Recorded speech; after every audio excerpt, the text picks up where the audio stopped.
कामिनी जी का जो नया गाना आया है ना, उसमें एक्टिंग अच्छी थी, ना गाने का म्यूज़िक अच्छा था और ना ही गाने के बोल उतने अच्छे लगे ऑडियंस को, जितना ऑडियंस इंतज़ार कर रही थी और जितना ऑडियंस सोच के बैठी थी।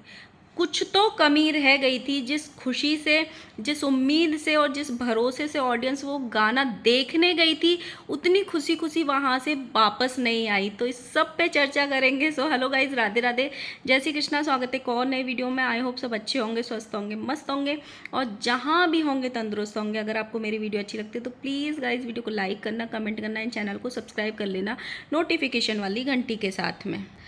कल जैसे ही कामिनी जी का गाना आया था, मुझे बहुत सारे डीएम आए थे, बहुत सारे मेरे वीडियो के नीचे कमेंट आए थे कि आपने गाना देखा होगा, आपको कैसा लगा, आप अपना रिव्यू दो, आपको कैसा लगा, और भी बहुत सारे कमेंट्स आए थे। सबसे पहले तो मैं बता दूं, सबका पॉइंट ऑफ व्यू अलग होता है, सबका म्यूजिक का टेस्ट अलग होता है, कौन क्या सोच के बैठा है और उसको क्या मिलता है वो भी चीज़ें अलग होती हैं।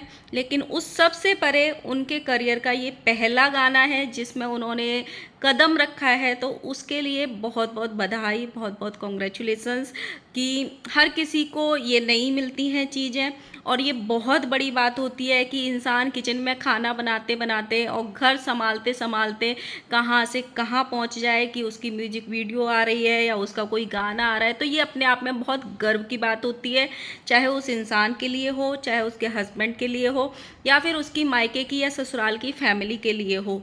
जब भी किसी के घर की बहू या बेटी ऐसा काम करती है तो ऑब्वियसली परिवार बहुत खुश होता है। अब बात करते हैं हम गाने की। कामिनी जी का गाना आया, जिस हिसाब से उनका गाने का प्रमोशन हुआ था या एक दो वीडियोस देखे थे या फिर उनका जो गेटअप हमने देखा था, ड्रेसअप हमने देखा था, उसको देख के ना कुछ लोगों ने, बहुत सारी ऑडियंस ने कुछ अलग सोच बना ली थी कि वैसा गाना आएगा जैसा हम आज तक सुनते आ रहे हैं। मतलब मैंने जितने भी छठी मैया के गाने सुने हैं या छठ महापर्व के ऊपर गाने सुने हैं, वो बहुत ठहराव वाले गाने सुने हैं। मतलब म्यूजिक में बहुत ठहराव होता है। और जब वो गाने स्टार्ट होते हैं, मुझे भोजपुरी नहीं आती है क्योंकि मैं हिंदी माहौल में पली बड़ी हूँ, मथुरा में, वृंदावन में पली बड़ी हूँ, तो मुझे भोजपुरी उतनी नहीं आती है, लेकिन फिर भी थोड़ा थोड़ा समझ आता है। लेकिन जब वो गाने सुनते हैं ना, तो ऐसे मन करता है ऐसे करके सुनते रहो। वैसा छठ महापर्व के जो गानों का म्यूजिक होता है वो वैसा होता है। और जितने भी मैंने गाने देखे हैं, मैंने बहुत सारे, मैं बहुत बड़ी फ़ैन हूँ। लास्ट ईयर जो शारदा सिन्हा जी का देहांत हुआ था, उनके मैंने बहुत सारे गाने सुने हैं छठ महापर्व के। और वो बिहार की कोकिला भी कही जाती थी, सुर कोकिला बोलते थे उनको। उनको जाते जाते भी इसी छठ महापर्व के ऊपर ही उनका जाना हुआ था।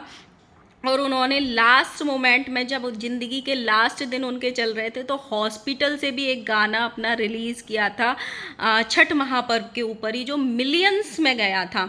तो हम जैसे जैसे गाने सुनते जाते हैं या फिर जैसी चीज़ें देख के हम बड़े होते हैं ना, हमारी एक वैसे ही थॉट बन जाते हैं, हम वैसी ही उम्मीद करते हैं कि ऐसी ही कोई चीज़ आएगी जिसमें हम मंत्रमुग्ध हो जाएंगे, हम वैसी उम्मीद करके बैठते हैं। सेम वैसे ही ये हुआ था कि मुझे ऐसे लगा था, मैं अपने पर्सनल थॉट की बात कर रही हूँ, मुझे भी वैसे ही लगा था। मैंने 2 दिन पहले, कल के वीडियो में ही आप लोगों को बोला था कि स्वैगी सिंह राजपूत का एक गाना आया है, वो ज़रूर देखना। वो गाने का जो म्यूज़िक था ना, इतना ज़बरदस्त था कि आप स्टार्ट करोगे ना, एंड तक सुनोगे ही सुनोगे। और मैंने जितने भी गाने सुने हैं छठ महापर्व के ऊपर, एक अलग ही इमोशन होता है उसमें ना। मतलब आप सुनोगे ना, आपकी आंखों में, मतलब ऐसे आंखें बंद करके सुनोगे या आप इमोशनल हो जाओगे, वो टाइप के मैंने गाने सुने हैं। तो वो चीज़ें अलग हैं। इनका जो गाना आया, वैसी ही मैंने उम्मीद करी थी कि कोई इमोशन भरा सॉन्ग होगा, बहुत सारी चीज़ें होंगी। और जिस हिसाब से इन्होंने अपने ब्लॉग में दर्शाया था कि बेटा बेटी के ऊपर बात कर रही थी कि लोग बेटी नहीं चाहते हैं, बेटे के बाद कोई नहीं बोलता बेटी हो जाए, बेटी के बाद सब बोलते हैं। तो मुझे ऐसे लगा था, मैंने कल वाले वीडियो में भी उसकी एक स्टोरी लाइन बताई थी कि मुझे ऐसे लगा था कि शायद ये माँ का रोल प्ले करेंगी उसमें, और इनको बेटी हो जाएगी, फिर समाज के तानों से भरी हुई वो दुनिया रहेगी, और फिर उससे बचा के वो अपनी बेटी को बड़ी करेंगी, वैसे माहौल से बढ़ा के दुनिया के ताने सुन के उसको पढ़ाएंगी, लिखाएंगी, बड़ी करेंगी और फिर वो लड़की एक दिन पायलट बन जाएगी। देन उसका वो थैंक्स बोलेंगी छठी मैया को कि मैंने दुनिया की नज़रों से बचा के, दुनिया के तानों के सहने के बावजूद अपनी बेटी को बड़ा किया और उसको पढ़ाया लिखाया और आज वो देश का नाम रोशन कर रही है। लेकिन इनके गाने में वैसा कुछ भी नहीं था। सीधे इन्होंने वो गाना ना बेटियों को डेडिकेट किया था कि आजकल हमारी बेटियां मतलब हर क्षेत्र में नाम कर रही हैं। और मतलब मेनली जो ऑपरेशन सिंदूर हुआ था, जिसमें 2 हमारे देश की महिलाओं के नाम आए थे जिन्होंने ऑपरेशन सिंदूर में पार्टिसिपेट किया था, मेनली उनको ये डेडिकेट गाना था कि हमारे देश की महिलाएं आज ज़मीन से लेके चाँद तक पहुंच गई हैं, आसमान में जहाज उड़ा रही हैं, ऑपरेशन सिंदूर में पार्टिसिपेट करके पूरे देश का झंडा गाड़ा है। तो उसके लिए ये छठी मैया को थैंक यू बोल रही हैं। और वो गाना ना ऐसे लग रहा था कि छठी मैया के साथ साथ वो देशभक्ति का गाना है, मतलब देशभक्ति का गाना है। तो मुझे ऐसा फील आया। और म्यूज़िक में ठहराव कम था। जितने भी मैंने गाने सुने हैं, जैसे ठहराव होता है वैसा ठहराव नहीं था।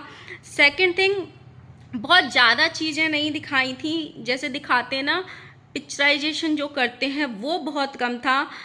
स्टार्टिंग में बस वो जो गेहूं निकाल रही थी अपने हाथों से पानी से, और एक जगह वो पाइनएप्पल को जो धोती हैं, वो ही 2 सीन थे जो उनके गाने में दर्शाए थे। बाकी पूरा गाना एक ही जगह बैठ के, जैसे किसी को गाना हम सुना रहे होते हैं वैसे एक ही जगह बैठ के जो मतलब फिल्मा दिया।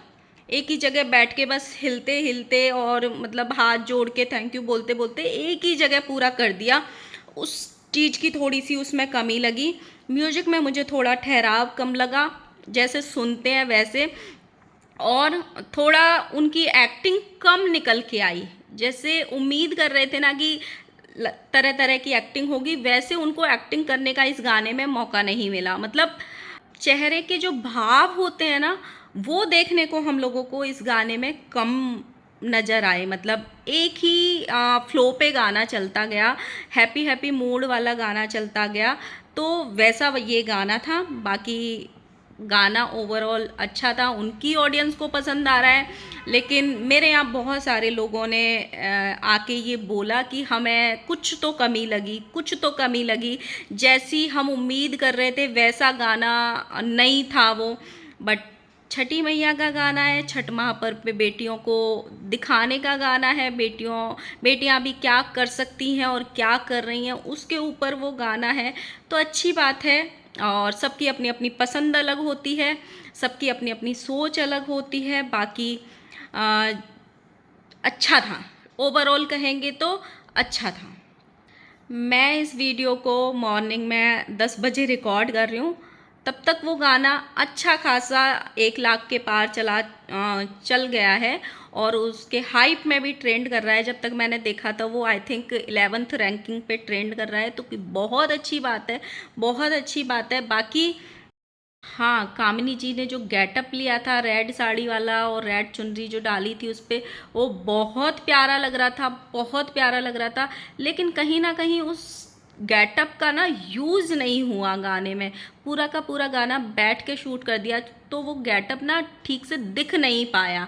तो वो मुझे अपनी पर्सनली मुझे कमी लगी। बहुत सारे लोगों ने कमेंट किए थे कि आपको कैसा लगा।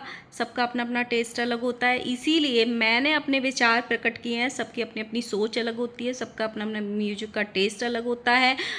बाकी आप लोगों को कैसा लगा वो ज़रूर कमेंट सेक्शन में लिखना। और यही था, बस इतना ही इस गाने के बारे में मेरा कहना था। बाकी कॉन्ग्रेचुलेशंस अगेन। और किसी का किसी भी चीज़ से कंपैरिजन नहीं होता है कि इसका अच्छा था, उसका अच्छा था, इसका अच्छा था, उसका अच्छा था।